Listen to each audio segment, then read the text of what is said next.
Honestly, I would describe this book as a gay odyssey. Hello, fellow book nerds. This is Gabby, and today we are talking about Warm Hands of Ghosts by Katherine Arden. Newest release from the author of The Bear and the Nightingale, which was a fantasy series that swept the bookland away. Don't know what I was going with this metaphor, but anyway, this is her newest. I was really excited.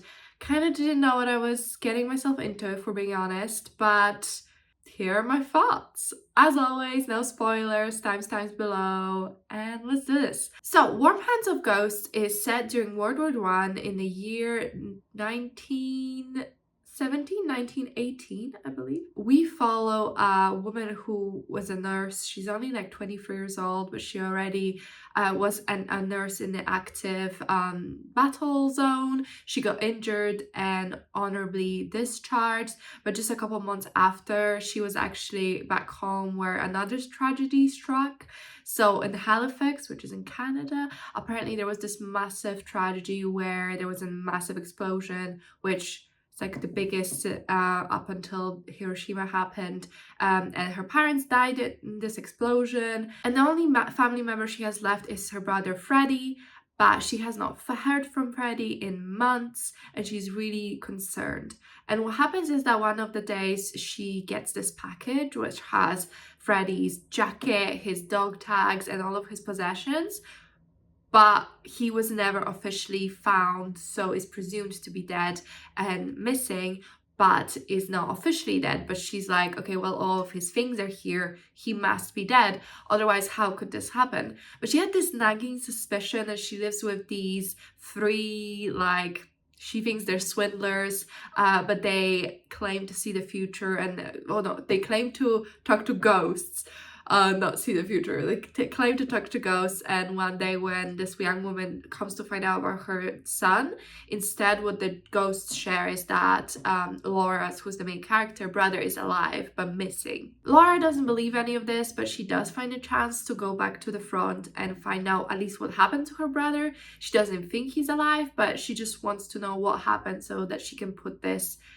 to rights or behind her. Then we follow another perspective that starts a little bit further in the future, but only by half a year or so, and we follow Freddie and we find out what happened to him, why he went missing, and what sets off his story is the fact that he gets stuck in this like pillbox, which I was like, how do I imagine this? But basically, big explosion, he got stuck underground with another soldier who is a German soldier, and they are quickly running out of air and food and might die. So we follow these two parallel timelines as we try to figure out what happened to Freddie. Is he alive? Will his sister find him? And we just learn more about the horrors of war. The book is a historical fiction. I don't want to spoil anything, but I will say that it has like a paranormal element and a twist to it.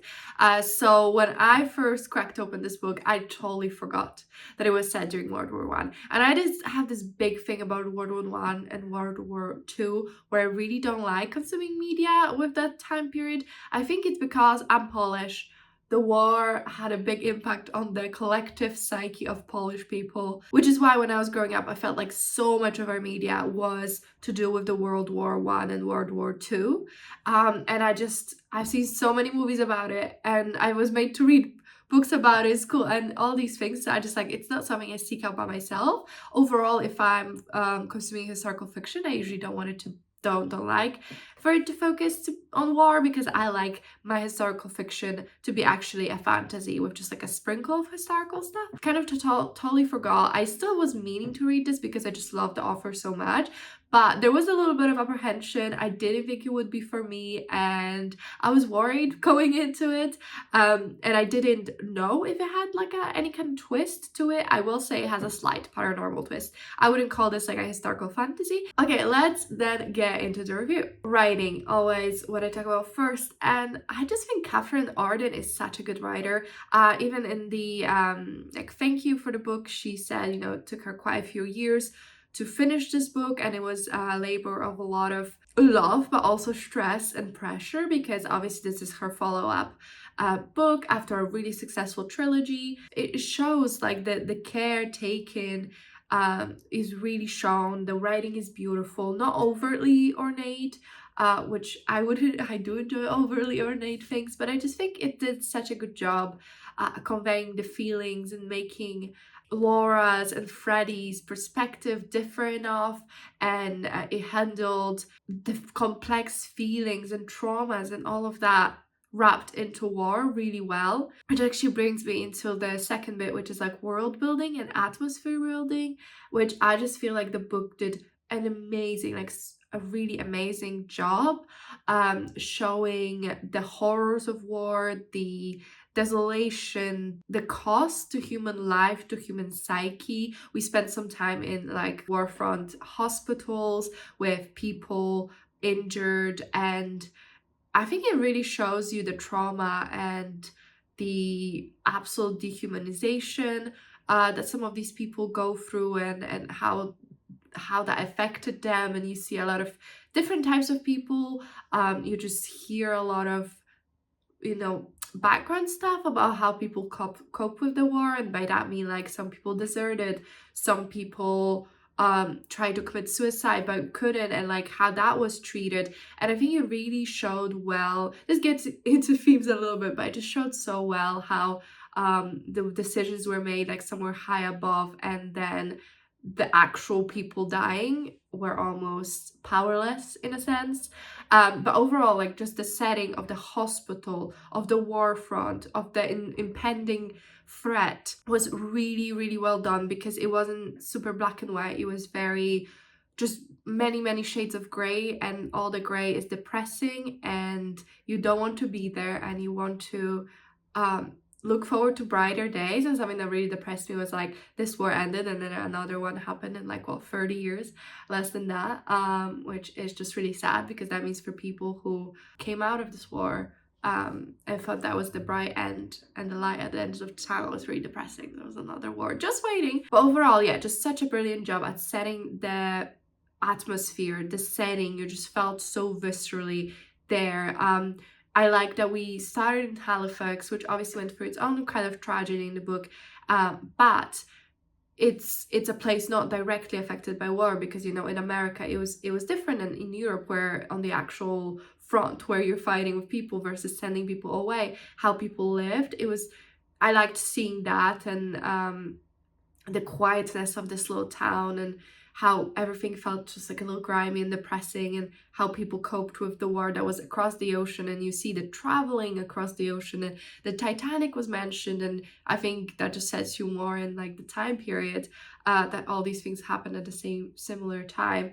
And then you get to the war front, and it's just so terrible, but there's moments of levity and friendship and beauty, but it's mostly just really terrible. And yeah, the hospital, I think we think a lot about soldiers, but like the nurses and the doctors and how hard they worked. I just think it was really, really well set up. I really enjoyed it. I felt like it really showed you how terrible the war was, and cost to human life and psyche, but also like really made it feel real and grounded and grimy. And there was a hotel that's more on the paranormal side. I think that was done super well. It was eerie, it was beautiful, it was terrible, it was all the thing at once. So I really, really enjoyed that.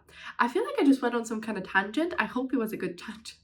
Okay, but then let's talk about plot. So I don't want to give too much away. I think it's definitely interesting how we had two timelines and we followed two perspectives. And I feel like at times we definitely knew more than the characters themselves, because we just found out something from the other perspective that the character in the new perspective doesn't know yet. And it felt sometimes a little bit frustrating, because you're like, come on, girl, like put the two and two together. But two and two weren't easy to put together just because I was given the context and I was given the answer. It feels like, let's make the leap. But for people, especially when it touches on the paranormal, you're not gonna make that leap. Like, it's just, you know, it's gonna take you a while to get there. It was good but frustrating, because you're like, come on, like I just want good things to happen to all of you.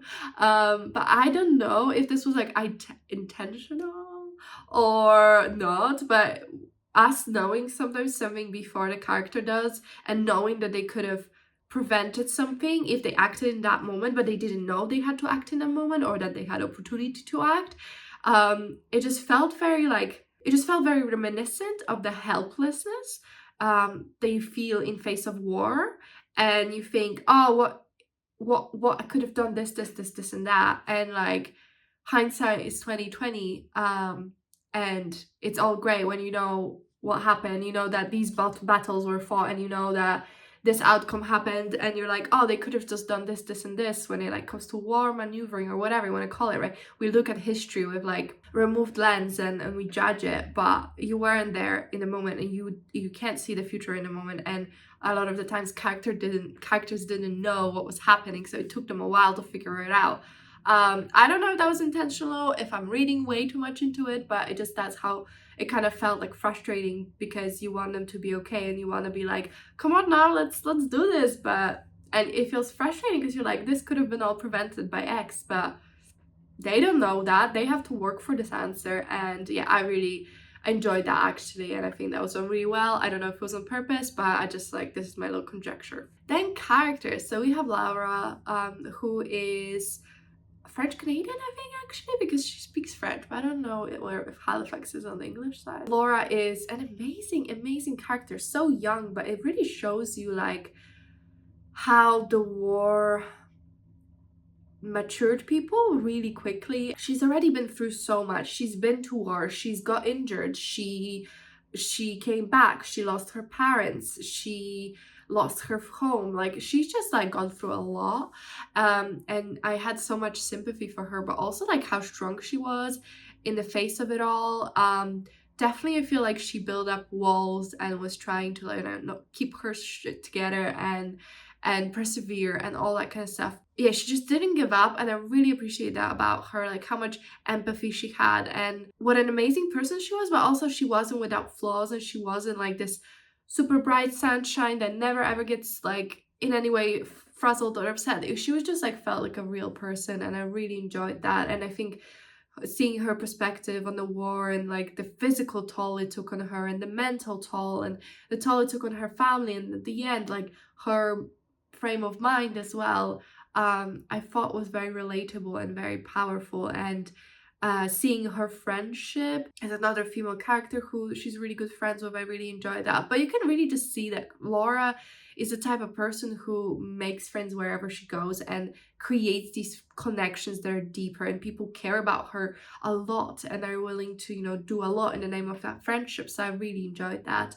Then Freddie, he is even younger than Laura, and he's a soldier, but I just think he shows so much humanity, and I really loved exploring that with him. You get to feel his fear.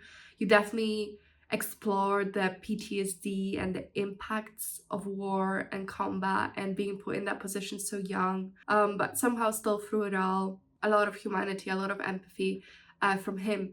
But then I think what was done with his story so well, and if you think about it like slightly more as a metaphor, like being forced to kill and killing and the war, and feeling like you've been completely stripped of who you were before that, and trying to find your way back to that, or some kind of way to survive. I think that was done really well. And yeah, I loved Laura, I loved Freddie, I loved both of their perspectives. I felt so much for their bond and their relationship. It just felt such strong, like, siblings bond between them. They went through a lot of together, and they went through a lot to get back to each other, and I really love that. And I think all the supporting characters were very visceral, real people that felt like they probably exist somewhere. And I know that some of this was inspired by real people, some were fictional, but I think the author just did like a really good job. Okay, lastly, themes. I feel like I spoke a lot about the themes already, and it kind of talked about like what the book was saying and the impact of it and the characters, but really honestly, it's like about the harrowing price of war. And it's really scary because nowadays I feel like, you think, oh, there will, I don't know, maybe you have this, as a child, you have this like idealized version of, okay, we've gone through the World War twice, surely won't happen again. And also, you know, as again a Polish person, like the war is such a big thing in their collective psyche, you know, and like you think everyone will know not to repeat those mistakes again. And but obviously there's like more and more division in the world, more and more, I mean, there's a genocide going on right now, right? So I think the book is really powerful. We really need it right now, and we just need to remind ourselves the price of the war and how terrible and terrible it is for everyone involved. And I kind of mentioned this, but like the idea of people in faraway places, in high positions, making all these decisions, and then the people dying on the ground being kind of puppets, almost not able to take reins and become their own people, but rather just do what they're told, and it's not really their fault. And the people they're killing is also not really their fault, but it's someone somewhere deciding. I think it also really humanized like the enemy, the Germans in this instance, because there's a character who's German who's got given a lot of humanity and empathy. And I think talking about the fact that a lot of German soldiers actually worked in England before the war, so they spoke really good English, and you know, somehow everyone got along, but then they went back home to enlist to support their country and stuff like that. So that's not really something I knew, which was really scary to think about, because you're like, oh, nowadays you think there won't be a war nowadays because, you know, globalization and everyone lives everywhere. I'm like, I got my mom, myself, and immigrants, and you just think, oh, like they wouldn't happen nowadays because of that, but it happened before, it can happen again, and that's really scary. So it was really good on those themes about like horrors of war. But I think something that was really interesting, and it was kind of almost like implied and not directly discussed, but there was a line in the book where it made me think of this, was like, the war was terrible in many ways, of course, but it also did drive a certain amount of progress, especially when it comes to like women's liberation and women's rights. It talked about like how a couple years ago, before the war, it was completely unheard of, like impossible for a woman to own a hospital and be driving around on a motorbike and just like kissing someone in public. Like those things were super taboo. But then with the war, obviously women had to step up into, there were people like nurses and things, so that's like one thing, but then also there were a lot of women who had to start work because men were away. And I think the impact of that can be swept under the rug. Like it did give a lot to women and their liberation and their place in society, right? Obviously doesn't make it right that the war happened, but it still gave us something. And like without that, how long would that progress have taken? It also talked about the innovation in terms of like medicine, the fact that blood transfusions were something that came out as a result of the war, because it was a war innovation. All of that was super interesting. Honestly, to conclude, I love this book. It was honestly so well written. It was so beautiful and so sad and so haunting, and really makes you think. And I don't gravitate towards like a war fiction, because not because it's not good, but because it's so sad and depressing, but it's sometimes you gotta. So safe to say, the book was a 5-star from me. Like I really loved it. But this is the actual Copile rating. If you're interested, Copile, you rate books from 1 to 10, and then you get like a rating at the end of it. So I gave it 10 for characters, 10 for atmosphere, 9 for writing, 9 for plot, 9 for intrigue, 9 for logic, and 10 for enjoyment. Is this the highest scored book of the year? So far, yeah, 9.43, which is, wow, okay, fair enough. I really did love it. That's really good to know. Okay, awesome. All right, well, let me know, have you read Warm Hands of Ghosts? What did you think about it? Did you love it as much as I did? Do you think it was worth going for a World War I book? Let me know. Let me know if you enjoyed the video. If you did, if you could comment, like, and subscribe, I really appreciate it. It really helps me out. But that's it from me, and I'll see you in my next one. Bye.